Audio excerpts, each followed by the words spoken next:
Buenas, espero se encuentren bien. En este corto video vamos a tratar el tema de suspensión de partículas sólidas, el cual el grupo está conformado por María Celeste Maya y ese servidor Bismar Larios. Ok, ¿por qué se suspenden los sólidos en líquidos? Suelen haber varias razones.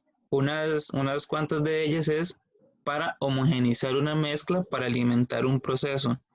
Es bien sabido que una mezcla homogénea en sus fases líquidas y su fase sólida, que estén en las mismas composiciones y las mismas, eh, sí, las mismas composiciones, digamos, en en todo el fluido como tal, en su conjunto, este, y pasarlo a un proceso para su uso aumenta la calidad del producto o del proceso, ¿verdad? Entonces, un agitador o un tanque agitado siempre es una buena herramienta para obtener excelentes resultados.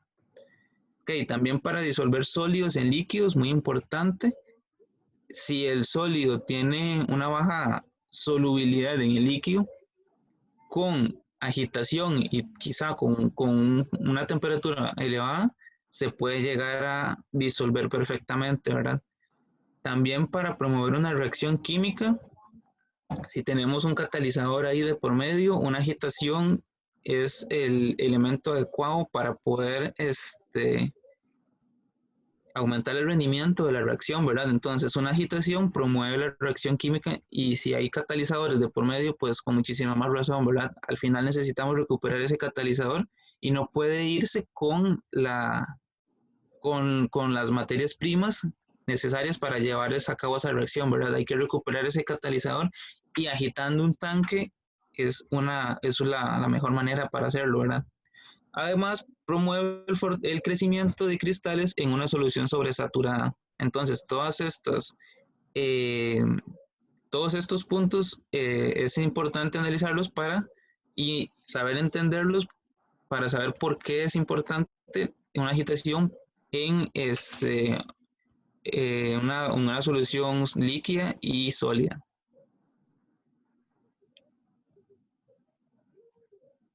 Ok, la facilidad con que se suspenden los sólidos en líquidos y luego se mantienen en suspensión depende principalmente de la velocidad de sedimentación de las partículas. Esta depende a su vez del tamaño. ¿Por qué del tamaño? Si son partículas muy grandes, van a tender a irse al fondo. Entonces, no es conveniente tener partículas muy grandes en una solución. Si tenemos partículas de tamaño considerablemente pequeño, va a ser que la agitación sea de forma homogénea. La forma también influye mucho, la densidad de las partículas, si son partículas muy densas, igual van a irse al fondo y el agitador tiene que, eh, el motor del agitador tiene que suministrar más trabajo, más potencia para poder suspender esas partículas y poder realizar la homogeneización de forma adecuada. La viscosidad del fluido también afecta en este tipo de procesos. Un fluido muy viscoso, mmm, por decir un ejemplo, aceite, o crudo también, o búnker. Todos esos fluidos que acabo de mencionar son muy viscosos y eso influye mucho en la agitación y la suspensión de partículas, ¿verdad? Todos estos factores hay que considerarlos si queremos tener buenos resultados al final del proceso. Ok, ahora vamos a analizar unas reacciones que tienen que ver con la velocidad de sedimentación. Si calculamos el Reynolds y este nos da menor a 2, estamos en un estado laminar. Por lo tanto, tenemos que calcular la velocidad de sedimentación con la primera ecuación, que es gravedad por diámetro de la partícula sólida al cuadrado por la densidad de la partícula menos la densidad dividido entre 18 por la viscosidad dinámica. Ahora, Si estamos en un Reynolds de entre 2 y 500, estamos en un estado de transición, por lo tanto vamos a calcular esa velocidad con la segunda ecuación que viene ahí, que sería 0.153 por la gravedad elevado a la 0.71 por el diámetro de la partícula elevado a la 1.14 por la densidad de la partícula menos la densidad del fluido, en este caso el líquido, por 0.71 dividido entre la densidad del líquido a la 0.29 por la viscosidad dinámica a la 0.43. Ahora, en un tercer estado tenemos que el Reynolds está entre 500 y 200.000. Esto quiere decir que estamos en un estado turbulento y por lo tanto usamos la última ecuación que viene en esta diapositiva mostrada.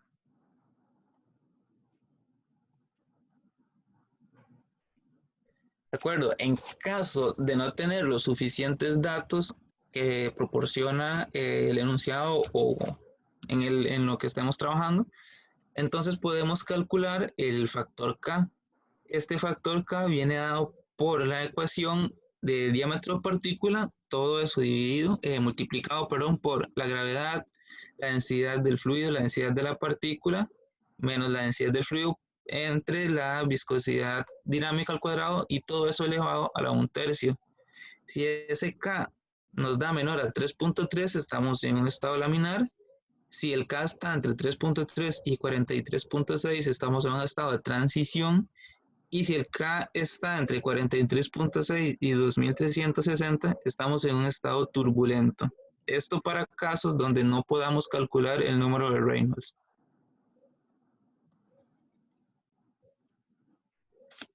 Ahora, el cálculo de potencia. Es cuando la velocidad de sedimentación libre sobrepasa los 51 milímetros por segundo, un impulsor no puede producir una suspensión de sólidos. Cuando los sólidos ocupan menos de 0,3 veces el volumen, las partículas sedimentan libremente. Si ocupan más de 0.5, se comporta como un líquido viscoso no newtoniano. Entonces, para calcular la potencia, tenemos la fórmula que viene a continuación, donde la densidad sub m viene siendo la densidad de la suspensión sólido-líquido, el V sub m viene siendo el volumen de suspensión sólido-líquido, el epsilon sub m, la fracción volumétrica del líquido en la zona ocupada por la suspensión, el U sub t viene siendo la velocidad de sedimentación, que se calcula con las ecuaciones anteriormente mostradas, y E viene siendo la luz entre el impulsor y el piso del recipiente. Ya hacemos aquí un despeje y ya obtenemos la potencia que se necesita para ese agitador en el tanque. Bueno, compañeros, ahora corresponde un pequeño ejemplo de este ejercicio. Un recipiente agitado de 1.83 metros de diámetro contiene 4.082 kilogramos de agua a 21.1 grados Celsius y 1.361 kilogramos de partículas de pato de flúor de malla 150, que tiene una gravedad específica de 3,18.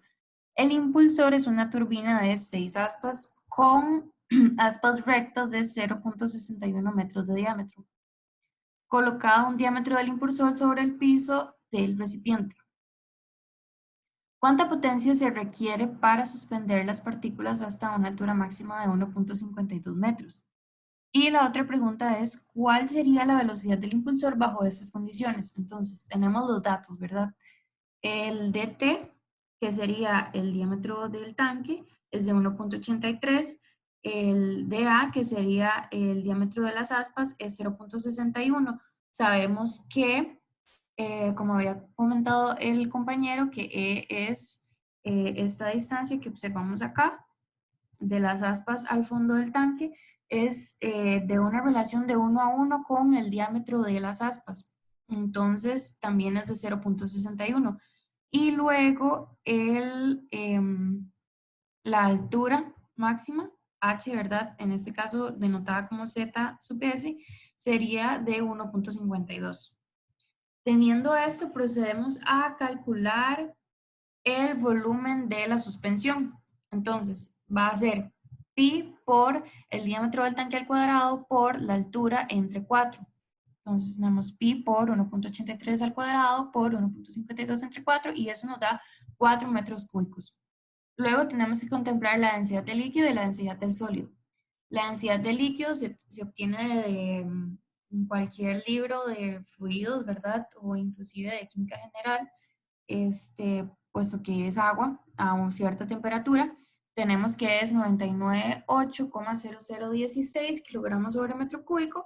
Y la densidad del sólido entonces sería con la gravedad específica que nos dicen que es 3.18, lo multiplicamos por la densidad del agua y ya tenemos que es 3.173,3645 kilogramos sobre metro cúbico.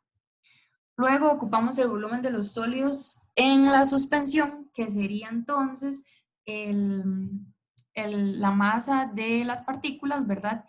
Entre la densidad de las partículas, que sería 1.361 kilogramos entre 3.173,3645 kilogramos sobre metro cúbico y eso nos da 0.4289 metros cúbicos. Ahora, para obtener el volumen del líquido en la suspensión, tenemos que qué es lo que queda del volumen total. Entonces, el volumen total menos el volumen de los sólidos suspendidos va a ser el volumen del líquido, que sería 4 menos 0.43, aproximadamente queda 3.57 metros cúbicos. Luego, para obtener la densidad de la suspensión, se tiene que es la masa del sólido más la masa del líquido entre el volumen de la suspensión, ¿verdad? Entonces, ya teníamos que el volumen era 4, la densidad, la masa, perdón, es 1.361 kilogramos para el sólido y para el líquido tenemos que es 3.57 por la densidad del líquido. Que esto nos da 12.231 kilogramos sobre metro cúbico. Ok.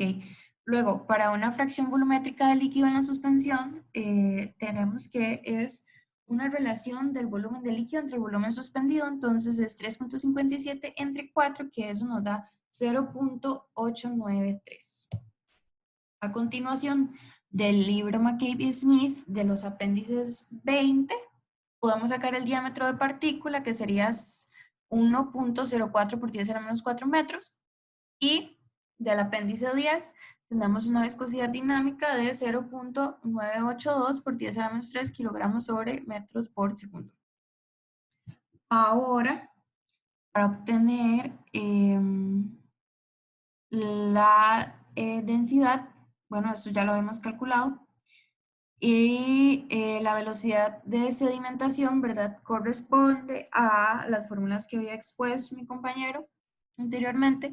Entonces sustituimos en la fórmula de velocidad de sedimentación, que sería la gravedad, que es 9.81, por el diámetro de partícula al cuadrado, que corresponde a 1,04 por 10 a la menos 4, por una diferencia de densidades, que sería de la densidad de la partícula menos la del líquido. Entonces sería 3.173.3645 menos 998.0016 entre 18 por la viscosidad dinámica, que es 9.82 por 10 a la menos 4. Ahora, para calcular el factor beta, ¿verdad? Tenemos que es la altura menos E entre PT, ¿verdad? Entonces sería 1.52 menos 0.16 entre 1.83 menos 0.1 igual a 0.4. Ahora, para obtener la potencia requerida, que era lo que estábamos buscando, es con la fórmula ya despejada que expuso mi compañero hace unos momentos, que sería la gravedad, 9.81, por la densidad, como teníamos acá, 12.31, el volumen, 4 de todo por 0.013, que es la velocidad de sedimentación, ¿verdad? Que es lo que da esto. Y eso se multiplica por 1 menos 0.893, que era este factor, ¿verdad? De fracción volumétrica. Y esto se multiplica por 1 entre 0.61 a la 1 medio por epsilon a la 4.35 por 0.4. Eso nos da aproximadamente 1.4 kilowatts. Ahora, conociendo la potencia para la parte B, si el flujo es altamente turbulento, la velocidad requerida del impulsor para entregar toda esta potencia al líquido se calcula de la siguiente forma.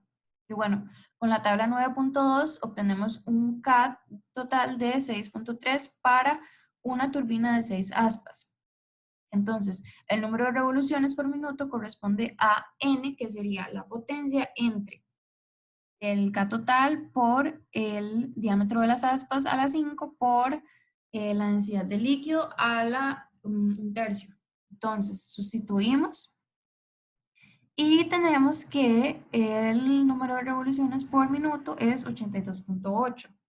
Ahora, para comprobar que estábamos en lo correcto, se calcula el número de Reynolds, que correspondería a N por el diámetro de las aspas al cuadrado por la densidad entre la viscosidad dinámica. Sustituimos y nos dio que el Reynolds es 552.000, que es mayor a 10.000.